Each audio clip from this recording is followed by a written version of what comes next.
Assalamualaikum warahmatullahi wabarakatuh. Bismillahirrahmanirrahim. Alhamdulillahi rabbil alamin. Wassalatu wassalamu ala sayyidina wa nabiyina Muhammadin wa ala alihi wa ashabihi wa man tabi'ahum bi ihsan ila yaumiddin.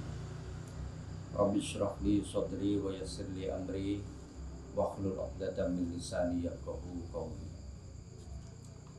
Para pemirsa Tanggir TV yang berbahagia, pertama-tama pada kesempatan sore ini marilah kita mengaturkan puji syukur kehadirat Allah Subhanahu wa taala yang telah memberikan kita nikmat berupa iman, Islam, terutama nikmat kesehatan, sehingga pada kesempatan sore ini kita masih bisa melaksanakan ibadah puasa. Semoga ibadah puasa kita, tadarus Al-Quran kita, sholat tarawih kita, dan ibadah-ibadah sunnah yang lainnya di bulan Ramadan ini diterima oleh Allah Subhanahu wa ta'ala, yang pada akhirnya kita keluar dari bulan Ramadan ini seperti bayi yang baru dilahirkan. Ada sebuah hadis yang diceritakan oleh Jabir bin Samurah. Suatu ketika Nabi Muhammad Shallallahu Alaihi Wasallam naik ke satu mimbar, lalu berkata, amin, amin, amin 3 kali.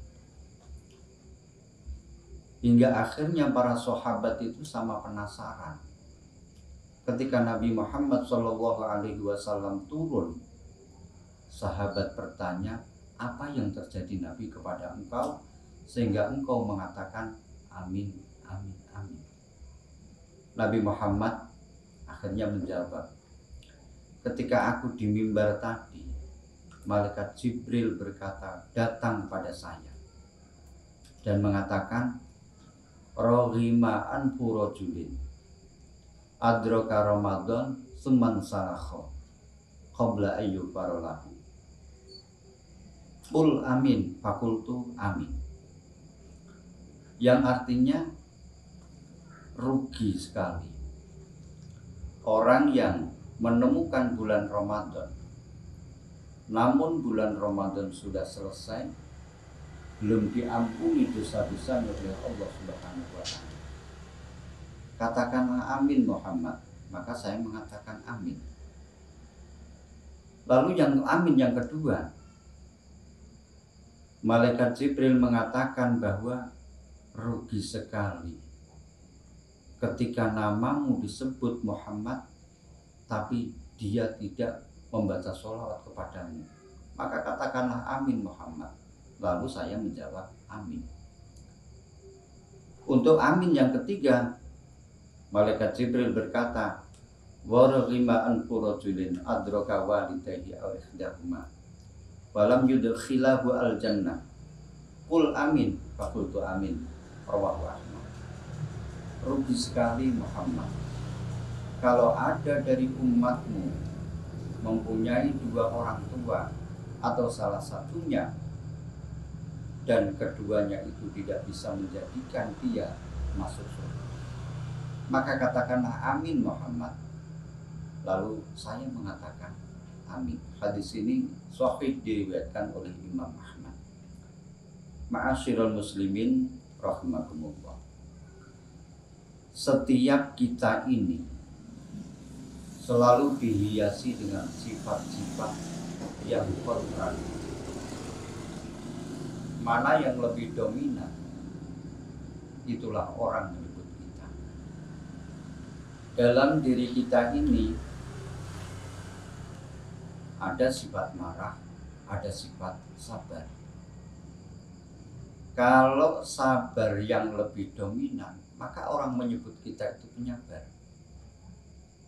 Dan kalau marah yang lebih dominan, maka orang menyebut kita itu pemarah. sesabar apapun seseorang, pasti dia masih mempunyai marah. Dan sepemarah apapun orang, pasti dia masih punya sabar. Oleh karenanya, Allah Subhanahu wa ta'ala memerintahkan kita semua untuk melaksanakan ibadah puasa ini supaya lebih mendominankan sifat-sifat mulia, sifat-sifat yang terpuji. Di antaranya adalah sifat sabar. Baginda Nabi Agung Muhammadin sallallahu alaihi wasallam dalam sebuah hadis berkata, as-saumu junnatun. Fa idza kana siyamu ahadikum fala yarqus wa la yafsuq. Wa in sabahu ahadun aw qatalahu falyaqul inni shaimun, inni shaimun, inni shaimun. Yang artinya puasa itu adalah benteng, dinding. Maka apabila salah satu di antara kalian itu sedang mengerjakan ibadah puasa, jangan sekali-kali berkata kotor, jangan sekali-kali berkata keji. Dan kalaupun ada seseorang yang mengajak kita, ada seseorang yang mencaci kita, ada seseorang yang mengajak kita untuk bertengkar, untuk berkelahi, maka katakanlah, maaf, saya sedang puasa, maaf, saya sedang sabar. Ikhwanil kiram rahimakumullah. Perlu benteng dalam kehidupan kita ini, supaya kita lebih tahu diri, mana kapling yang boleh kita langkahi dan mana yang tidak boleh kita langkahi, mana yang harus kita lakukan dan mana yang harus kita tinggalkan. Bahwa kita mau cepat kaya, boleh, tapi harus sabar, ada cara. Bahwa kita mau naik jabatan, boleh, tapi harus sabar, ada cara. Seperti yang kita alami sekarang ini, kita sedang melaksanakan puasa, perut luar biasa melilit, kerongkongan panas, tapi boleh kita itu makan, boleh kita itu minum, namun perlu sabar, namun ada waktunya. Hal yang sangat luar biasa adalah ketika kita itu diperintah untuk bersabar dalam keadaan peka, dalam keadaan perut kosong, dalam keadaan kerongkongan panas. Kita itu juga diperintahkan untuk bersabar, karena orang yang sedang berpuasa sedikit tersinggung, temperatur langsung naik. Dikala itulah orang diperintahkan untuk bersabar. Ikhwanil kiram rahimakumullah. Kemudian kapan kita itu perlu melaksanakan sabar? Umumnya ini ada 3 tempat. Yang pertama adalah sabrun ala ta'ah, sabar dalam melaksanakan taat, sabar dalam melaksanakan perintah-perintah Allah Subhanahu wa ta'ala. Karena ketika kita sudah berikrar diri, bersedia menjadi pelaksana perintah Allah Subhanahu wa ta'ala, kala itulah cobaan, rintangan, ujian mulai datang silih berganti. Iblis yang menjadi musuh kita yang utama nggak akan pernah berhenti sekejap pun. Tiap kali kita akan melaksanakan taat, tiap itu pula iblis mengatur strategi bagaimana cara menggagalkan ketaatan yang akan kita laksanakan. Allah Subhanahu wa taala berfirman, "Tsumma la'atiyannahum min baini aydihim wa min khalfihim wa an aymanihim wa an syama'ilihim wa la tajidu aktsarahum syakirin."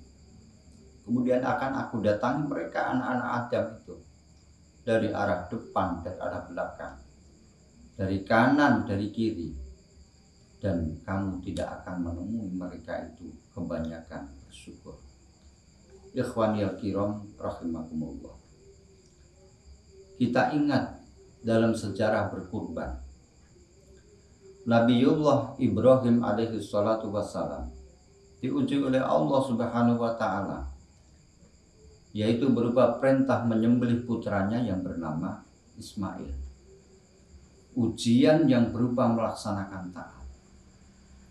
Ya iyalah, umpama Nabi Ibrahim itu yang disuruh itu adalah orang lain, ini nggak ada masalah. Ini yang diperintah untuk menyembelih itu adalah anaknya sendiri, buah hatinya, belahan jantung, belahan jiwa, yang sudah lama ditunggu-tunggu, diperintahkan oleh Allah Subhanahu wa taala.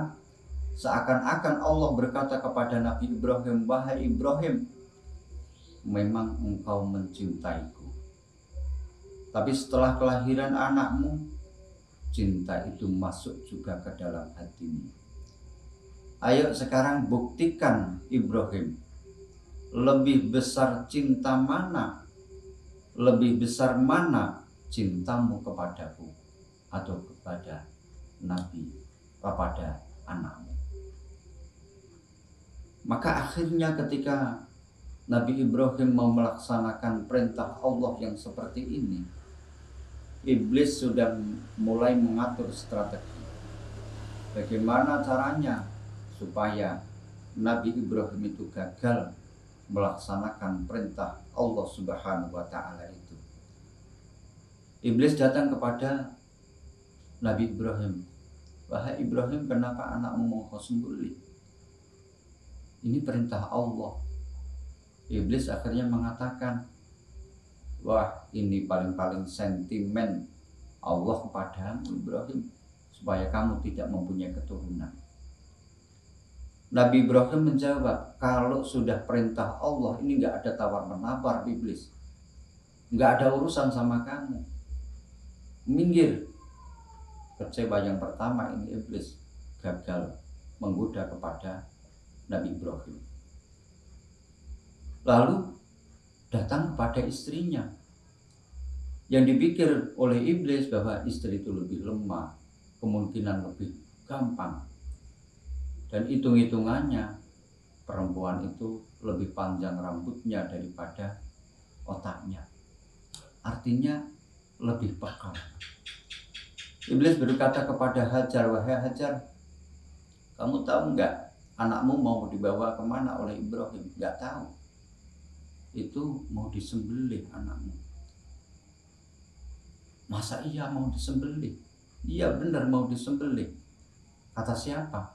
"Itu katanya perintah Allah Subhanahu wa taala, perintah Allah katanya." Hajar akhirnya menjawab, "Oh, kalau sudah perintah Allah Subhanahu wa taala iblis, jangankan anakku yang diperintahkan, saya pun kalau Allah memerintahkan untuk menyembelih saya sangat siap. Minggir iblis kamu hari ini." Ini gagal yang kedua kalinya.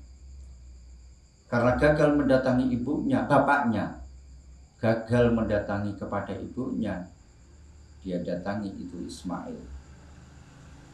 Dia omongi Ismail, dikatakan kepadanya, "Kamu tahu nggak Ismail, kalau ayahmu mau pergi ini, kamu mau diajak kemana?" "Nggak tahu." "Kamu mau disembelih." "Oh, masa benar saya mau disembelih?" "Iya, kamu mau disembelih." "Perintah siapa?" "Perintah Allah Subhanahu wa taala." Dengarkan iblis. Dengarkan iblis. Kalau sudah perintah Allah Subhanahu wa taala, saya ikhlas zahir batin. Ikhwan yal kiram rahimakumullah. Untuk yang kedua, tempat yang kedua adalah sobrun alal maksiat. Sabar di dalam meninggalkan maksiat. Sabar di dalam meninggalkan larangan-larangan Allah Subhanahu wa Ta'ala. Ketika kita itu sudah meninggalkan maksiat, maka banyak sekali godaan-godaan yang datang, banyak sekali godaan-godaan yang rintangan-rintangan yang datang supaya kita itu kembali kepada penyakit yang lama. Oleh karenanya, meninggalkan maksiat ini pun juga perlu kesabaran. Dan tempat yang ketiga adalah sabrun alal musibah. Artinya sabar menghadapi musibah, sabar dalam menghadapi kesulitan, cobaan dan ujian. Bila dalam bentuk yang menyenangkan atau dalam bentuk yang tidak menyenangkan, datangnya musibah ini bisa kita sikapi. Apabila tidak sabar yang menjadi bingkai ketika datang kesusahan, maka kita akan seperti ayam sampar, artinya hidup segan mati tak mau. Akan tetapi apabila musibah itu kita hadapi dengan kesabaran, maka kehidupan kita itu bagaikan karang di tengah samudra. Sebesar apapun gelombang yang menerjang, maka kita akan tetap berdiri kokoh. Begitulah orang-orang yang beriman, yang diberi bingkai sabar sebagai hasil dari pelaksanaan ibadah puasa. Intinya, mudah-mudahan pelaksanaan ibadah puasa yang diperintahkan oleh Allah Subhanahu wa Ta'ala ini bisa menciptakan diri kita menjadi manusia-manusia yang mempunyai sifat mulia dan menjadi manusia-manusia yang sabar. Kurang lebih mohon maaf. Assalamualaikum warahmatullahi wabarakatuh.